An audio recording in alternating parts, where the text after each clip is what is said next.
Hello everyone, I hope you all are doing fine. सबसे पहले तो मैं ये बोलूँगी, अगर ये वीडियो आपकी स्क्रीन पर पॉपअप हुआ है तो मे बी आप एक ऐसी सिचुएशन में हो जहाँ आप गिव अप करना चाहते हो या आपका माइंड बहुत फ्रस्ट्रेटेड है। तो आप मुझे अपने 5 मिनट दो। बिलीव मी, अगर आप आधे से ज़्यादा दिन रील्स चलाने में टाइम वेस्ट कर सकते हो, सोशल मीडिया पे टाइम वेस्ट कर सकते हो, फिर भी इतना फ्रस्ट्रेट हो रहे हो, तो आप 5 मिनट यहाँ भी दे सकते हो सकता है ये जो शॉर्ट स्टोरीज मैं आपको सुनाने जा रही हूँ ये आपकी थॉट प्रोसेस के लिए एक टर्निंग पॉइंट हो। सो व्हाट इफ, अगर मैं सबसे पहली बात आपको ये कहूँ, when life hands you lemons make lemonades. I know आपको कुछ भी समझ में नहीं आ रहा होगा। अब मैं सीधी भाषा में इसको समझाती हूँ। सीधी भाषा में मेरा कहने का मतलब ये है कि बी ऑप्टिमिस्टिक। अब मैं बिना कुछ बोले इसको एक स्टोरी के थ्रू समझाती हूँ। तो एक बार एक शराबी होता है एक गाँव में, जिसकी पत्नी की डेथ हो चुकी होती है और इसके 2 बेटे होते हैं। तो ये जो आदमी होता है ये बहुत शराब पीता है, अब्यूज़िव लैंग्वेज यूज़ करता है और कुल मिलाकर बात यह है कि इसके बेटे इससे परेशान होते हैं। धीरे धीरे जैसे लाइफ पास होती जाती है ये बुज़ुर्ग हो जाता है और ये मर जाता है। अब गांव वाले ये देखते हैं कि जो छोटा बेटा है इसका वो शराबी बन चुका है और जो बड़ा बेटा है वो एक सक्सेसफुल जॉब कर रहा है, एक सक्सेसफुल आदमी और ऑप्टिमिस्टिक सोच का है।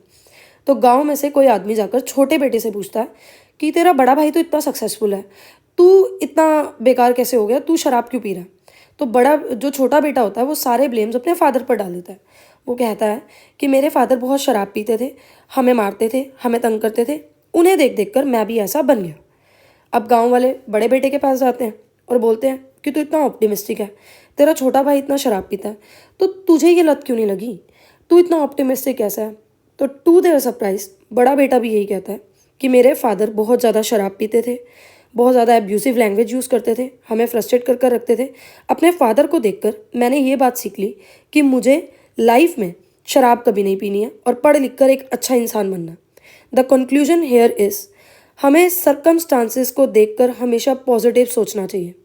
मतलब अगर मैं भगवत गीता से एक कोट यहाँ पर उठाऊँ तो मैं आपको सिर्फ ये कहना चाहूँगी, यथा दृष्टि तथा सृष्टि। It means how you see the world will appear to you in the same way. मतलब अपनी लाइफ को चेंज करने की एनर्जी आपके हाथ में है। सिचुएशंस कैसी भी हैं उसमें पॉजिटिव रहना है या नेगेटिव रहना है ये आपको तय करना है, ये कोई और तय नहीं करेगा। ठीक है, so always be optimistic, it's all in your mind. Second story मैं आपको ये कहना चाहूँगी, control your thoughts. Bhagavad Gita में श्री कृष्ण कहते हैं मन का बेचैन होना ना उसका स्वभाव है। मतलब ये जो हमारा मन है ना इसका काम है कि इसे बेचैन रहना। हमारे मन को ये लगता है कि अगर हमारा मन अलग अलग बातों के बारे में सोचता रहेगा तो हमें आने वाली मुश्किलों से बचा लेगा, पर ऐसा होता नहीं है। एक कौवा है, वो सारा दिन काऊ काऊ कर रहा है, क्या आप उस कौवे को कह सकते हो कि काऊ काऊ मत कर। तो ऐसे ही हमारे मन का ये काम है। हमारे मन को भी आप नहीं समझा सकते हो कि परेशान होने की ज़रूरत नहीं है। इसको भी मैं एक स्टोरी के थ्रू समझाती हूँ। एक बार एक सेठ होता है जिसके पास बहुत ज़्यादा पैसा होता है, बहुत पैसा होता है उसके पास, पर फिर भी उसके मन में कहीं शांति नहीं होती है। वो एक साधु के पास जाता है और साधु को अपनी सिचुएशन बताता है कि साधु मेरे पास बहुत पैसा है पर मन की शांति नहीं है, आप कुछ ऐसा कर दो कि मेरे मन को शांति मिल जाए। तो साधु उसे कहता है चलो मेरे साथ। अब फर्स्ट डे साधु उसे धूप में बिठा देता है और साधु से ये समझाता है कि जैसा जैसा मैं कह रहा हूँ वैसा वैसा करता जा, तुझे शांति मिल जाएगी। अब फर्स्ट डे साधु उसे धूप में बैठा देता है और खुद जाकर कुटिया में जाकर बैठ जाता है। सेठ कुछ नहीं कहता है, चुपचाप बैठा रहता है कि शायद उसे शांति मिलेगी। सेकेंड डे साधु उसे भूखा रखता है और खुद पकवान खाता है। अब थर्ड डे क्या होता है ना, सेठ को गुस्सा आने लगता है और वो वहाँ से गुस्से में जाने लगता है। तो साधु उसे बोलता है क्यों जा रहा है, तुझे अब क्या हुआ, तूने तो अपनी सारी चीज़ें मेरे भरोसे में छोड़ दी थी, अब अगर मैं तुझे शांति देने की कोशिश कर रहा हूँ तो तू जा क्यों रहा है। सेठ बोला आप झूठ बोलते हो, मैं यहाँ बहुत आशा से आया था, बहुत उम्मीद से आया था, लेकिन यहाँ आकर सिर्फ मुझे डिमोटिवेशन मिली है, सिर्फ मुझे निराशा मिली है। तो साधु ने कहा मैंने तो तुम्हें शांत होने का उपाय बता दिया। पहले दिन जब मैंने तुम्हें धूप में बैठा कर रखा और मैं खुद कुटिया में बैठा तो मैंने तुम्हें बता दिया कि मेरी छाँव तुम्हारे किसी काम की नहीं है। दूसरे दिन मैंने जब तुम्हें भूखा रखा और खुद पकवान खाए तो मैंने तुम्हें समझा दिया कि मेरी साधना तुम्हारे लिए किसी काम की नहीं है, मेरे कुछ करने से तुम्हें सिद्धि नहीं मिलेगी। उसी तरह ये जो मन की शांति है ये भी तुम्हारे हाथों में है, ये कहीं इधर उधर भटकने से नहीं मिलेगी। जब तक तुम खुद के ऊपर मेहनत नहीं करोगे, राइट डायरेक्शंस को चूज़ नहीं करोगे और अपने माइंड को खुद से कंट्रोल करने के लिए कोशिश नहीं करोगे, तब तक तुम अपना माइंड कंट्रोल नहीं कर पाओगे। कहीं मर्जी जाकर थेरेपिस्ट ले लेना, कोई मर्जी वीडियोस देख लेना, इवन मेरी भी वीडियो देख रहे हो तब भी मैं आपको यही कह रही हूँ, ये चीज़ सिर्फ आपके हाथ में है। आप जानते हो आपको अपने थॉट्स को कैसे कंट्रोल करना है, अपने माइंड को कैसे कंट्रोल करना है। थर्ड जो कोट है, आपने बहुत बार सुना होगा कि कर्म करो, फल की चिंता मत करो। अब ये आपने सोचा होगा, सुना होगा, और आप सोच रहे होगे क्या ये वेली बात बता रही है, ये तो हमें पता है। पर let me tell you a thing, मैं इसको इस वे में बताऊंगी जिस वे में आपने सोचा ही नहीं होगा।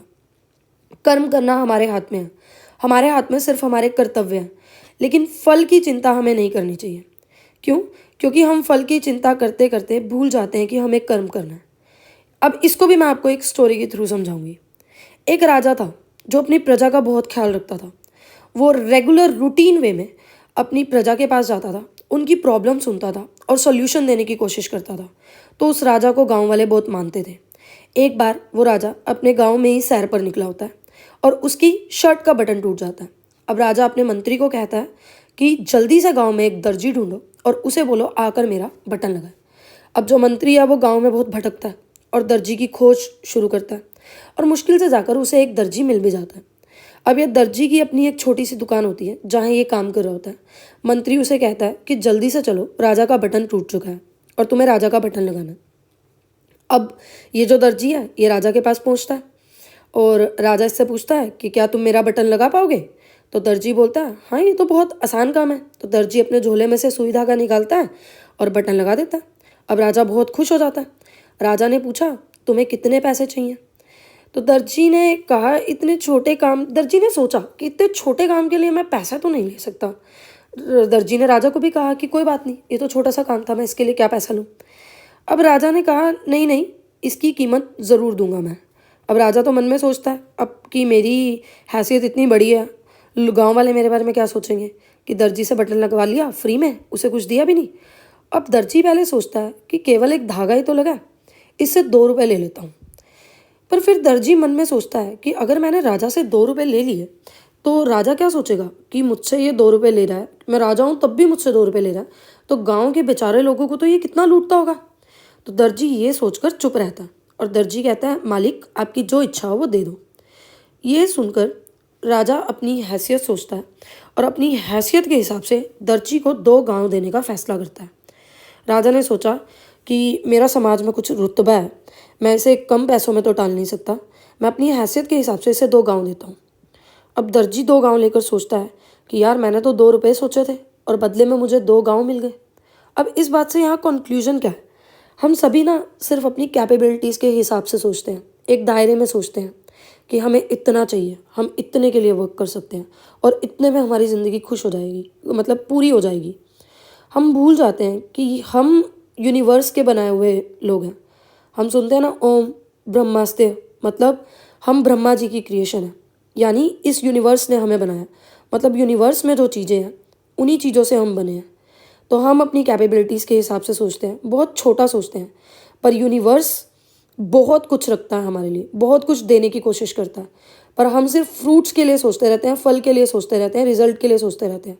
अब हम कर्म ही नहीं करते, कोशिश ही नहीं करते। सोचो अगर दर्जी धागा लगाकर बटन ही ना लगाता तो उसे गाँव कैसे मिलते? तो आप भी सिर्फ अपना कर्म करो, बाकी चीज़ें यूनिवर्स के हाथ में छोड़ दो। Last but not the least, मैं आपको ये कहना चाहूँगी, keep your I on the price. अपने लक्ष्य को हमेशा याद रखो और अब आप कोई भी गोल सेट करते हो उसके लिए 3 चीज़ें याद रखो। फर्स्ट और फॉरमोस्ट थिंग, आपने ये गोल क्यों चूज़ किया। बिलीव मी, आपको अभी ये बात बहुत बेकार की लगेगी, पर जब तक आपको ये क्यों का आंसर नहीं पता ना, आप लंबे समय तक, ये कोई भी एग्ज़ाम की आप तैयारी करते हो वो जर्नी बहुत बड़ी होती है। अगर आप किसी को देख कर चल रहे हो कि हाँ वो कर रहा है तो मुझे करना है, आप लंबे समय तक यहाँ नहीं टिक पाओगे, आपका माइंड भागेगा, फ्रस्ट्रेट रहोगे। दूसरा, जब आपको आपका क्यों पता चल चुका है कि आपको क्यों करना है, अब आपको ये सोचना है कि इस चीज़ का क्या परिणाम होगा, मेरी लाइफ किस डायरेक्शन में जाएगी और क्या आपको लगता है कि आप इस चीज़ में सफलता प्राप्त कर पाओगे। मतलब तीसरा क्वेश्चन आपका ये होगा कि क्या आपको लगता है कि आप डिलीजेंटली इस चीज़ पर वर्क करके सफलता प्राप्त कर पाओगे। अगर आपके तीनों आंसर्स येस में है तो आप लग जाओ और इसके लिए आप ऐसी स्ट्रैटेजी बनाओ जो सीक्रेट रहे। अब यहीं आप लोग लैक करते हो, आप दूसरों से अपना रूटीन मांगते हो, आप दूसरों को कहते हो हमें एक फिक्स प्लान बना दो, जबकि ये रणनीति आपकी सीक्रेट होनी चाहिए। Let your success make nose.